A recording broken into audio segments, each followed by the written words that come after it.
السلام علیکم ورحمۃ اللہ وبرکاتہ۔ امید ہے کہ آپ سب بخیر و عافیت سے ہوں گے۔ آج میں کافی دنوں کے بعد نورانی قاعدہ کی لیسن نمبر 10 کی ویڈیو بنا رہا ہوں، کیونکہ اس سے پہلے جو میں نے لیسن نمبر 9 اور لیسن نمبر 8 پڑھائے ہیں ان کو کافی زیادہ دن ہو چکے ہیں، تقریباً 2 منتھس کے آس پاس ہو چکے ہیں۔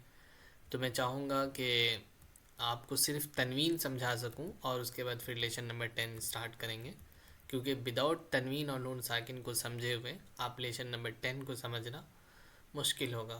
تو اس لیے لیسن نمبر 8 کو سمجھتے ہیں پہلے، اس کے بعد پھر ڈائریکٹلی لیسن نمبر 10 کو سمجھیں گے۔ اعوذ باللہ من الشیطان الرجیم، بسم اللہ الرحمن الرحیم۔ تنوین اور نون ساکن۔ تنوین، دو زبر دو زیر دو پیش کو تنوین کہتے ہیں۔ یاد رکھیں، دو زبر، ٹھیک ہے، دو زیر اور دو پیش، اس کا ایک نام ہے، ان تینوں کا ایک نام ہے جسے ہم تنوین کہتے ہیں۔ گیس کیجئے کہ ایک گروپ ہے، اس گروپ کا نام تنوین ہے، اور اس تنوین کے اندر دو زبر ہے، دو زیر ہے اور دو پیش ہے، ٹھیک ہے۔ نون ساکن۔ نون ساکن یعنی ایسا نون جس پر جزم ہو، یہ جزم، ٹھیک ہے، کوئی پرابلم تو نہیں ہے۔ تنوین کس کو کہتے ہیں؟ دو زبر دو زیر اور دو پیش کو تنوین کہتے ہیں۔ نون ساکن، ایسا نون جس پر جزم ہو، یہ جزم، اس کو نون ساکن پڑھیں گے، اس کو نون ساکن کہیں گے، ٹھیک ہے۔ چلیے لیسن نمبر 10 سٹارٹ کرتے ہیں۔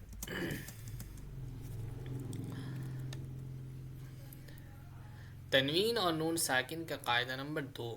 قاعدہ نمبر 1 ہم لوگ 9 میں پڑھے تھے، اور آج ہم لوگ قاعدہ نمبر 2 پڑھ رہے ہیں، اخفا۔ اخفا کس کو کہتے ہیں؟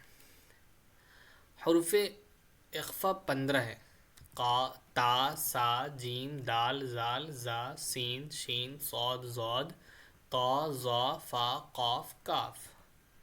تنوین یا نون ساکن کے بعد حرف اخفا آوے تو نون کی آواز کو ناک میں چھپا کر پڑھنا چاہیے۔ اس کو آپ سمجھنے کے لیے آپ یہ سمجھیے کہ اخفا کیا ہے۔ یہ اخفا ہے، یہ پورے ورڈ ہے 15 حروف اخفا، یعنی یہ جو ورڈ ہیں تنوین اور نون ساکن کے بعد فوراً جسٹ بعد اگر ان ورڈ میں سے کوئی سا بھی ورڈ آئے گا تو اخفا ہوگا۔ کیا ہوگا؟ اخفا ہوگا۔ اخفا کہتے ہیں ناک میں آواز کو تھوڑی دیر چھپانا، ٹھیک ہے، ناک میں تھوڑی دیر آواز کو نوائز میں، ٹھیک ہے، نوز میں، ناک میں تھوڑی دیر آواز کو چھپانا اخفا کہلاتا ہے۔ اور تھوڑی دیر کا مطلب یہ ہے کہ کم از کم ایک الف کے برابر، ٹھیک ہے۔ جیسے اب یہاں دیکھیے نون ساکن ہے، اور اوپر کیا کہہ رہا ہے؟ تنوین اور نون ساکن، یا تو تنوین ہو، دو زبر دو زیر دو پیش ہو، اور یا نہیں تو نون ساکن، اور ان کے جسٹ بعد اگر ان ورڈ 15 ورڈ میں سے کوئی سا بھی ورڈ آ رہا ہے تو اخفا ہوگا۔ جیسے تمنذرو، ناک میں آواز لے جا کر کے چھپا رہے، وہاں پہ روک نہیں رہے، ٹھیک ہے، تمنذرو۔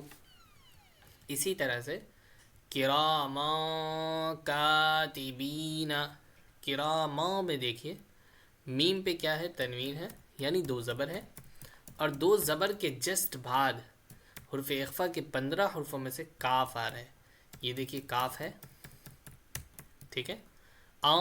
تمو زیرو میں بھی اسی طرح نون ساکن کے بعد حرف اخفا کے 15 حرفوں میں سے تا آ رہا ہے۔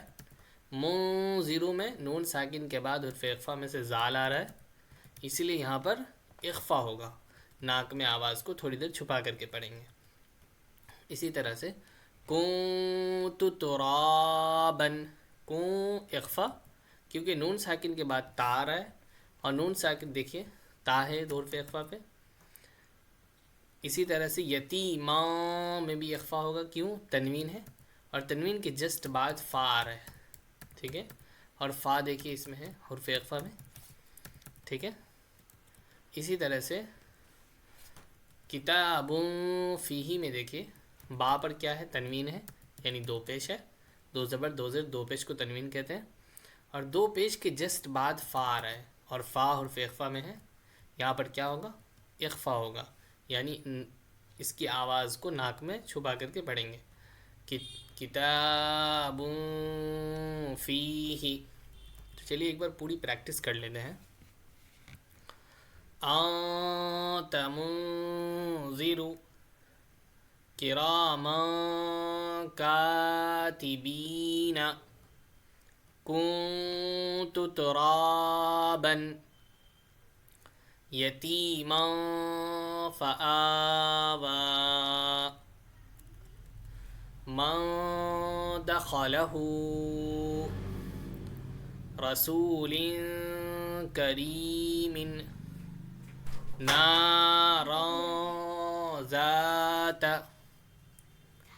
کتاب فیہ یوم ينفخ من طغى فتح قریب من ثقلت انزلنا شیء قدیر. امید ہے کہ آپ اسے ہجے بھی پڑھیں اور رواں بھی پڑھیں. ہماری پچھلی ویڈیو آپ نے نہیں دیکھی ہے تو آپ ضرور جا کر کے دیکھیں. اور اگر آپ ہم سے آن لائن جڑنا چاہیں تو آن لائن بھی جڑ سکتے ہیں. ڈسکرپشن میں نمبر ہے، آپ اس پہ کال کر کے یا میسج کر کے آپ اکیڈمی کی سروسز لے سکتے ہیں. اس کی کچھ فیس ہے جو 1 to 1 کلاس کی ہے، وہ آپ ادا کریں گے منتھلی. بہت شکریہ، جزاک اللہ خیر. السلام علیکم ورحمۃ اللہ.